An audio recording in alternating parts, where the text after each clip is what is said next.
Is there anything more manly in life than wanting to be known as the man?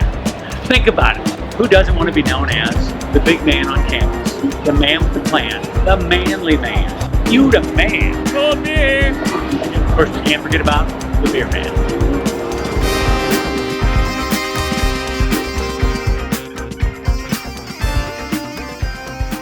Hey guys, Robbie Sondag here with a little godly advice for living a more meaningful life. Well, growing up in Southern Illinois as an avid St. Louis Cardinals baseball fan, there was no bigger legend than Stan Musial.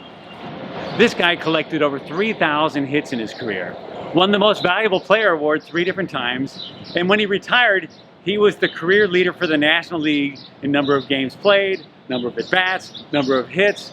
It's no wonder they built a statue of him right outside Busch Stadium. But he wasn't flashy.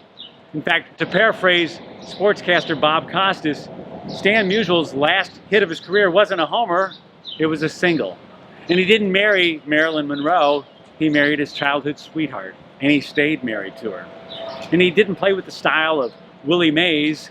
All Musial represented was over 2 decades of sustained excellence and consistent decency as a human being. It's no wonder he didn't have a nickname like the Splendid Splinter, or Joltin' Joe, or Charlie Hustle, or Hammerin' Hank. He was simply known as the man. And what kind of a man was he? Well, was he a good man, a family man, the main man? Most certainly.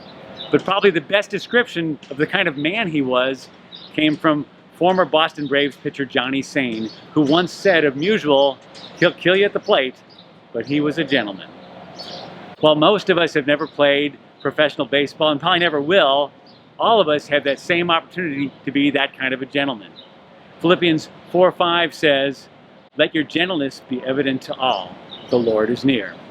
1 Peter 3:4 goes on to say, "Rather, it should be that of your inner self, that unfaded beauty of a gentle and quiet spirit, which is of great worth in God's sight." One of the highest civilian awards in the United States is the Presidential Medal of Freedom. Stan Musial received this award at the age of 90, long after his playing days were over.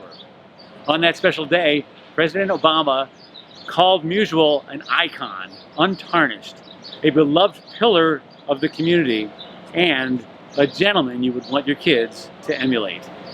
Well, as Christ followers, we can have that same kind of impact by being that same kind of gentleman we would want our kids to emulate. And believe it or not, we too can receive not an award, but a reward that will last long after our playing days are over. And if you're sitting there thinking, well, my life I've messed up too bad, guess what? If you're still alive and breathing, remember this, it's never too late to step back up to the plate and become the man. So yes, there is something more manly in life than always wanting to be the man. It's actually being the man, the gentleman with the quiet and gentle spirit, which is of great worth in God's sight. $10 for a beer. That guy's not a man, he's a con man. We'll see you around. Hey, if you'd like a weekly dose of humor, truth, and encouragement, go ahead and subscribe to this channel by clicking the subscribe button and the notification bell so you don't miss a single episode. And make sure to check out some of our bonus episodes to get a better feel of what Manly Moments is all about. We will see you around.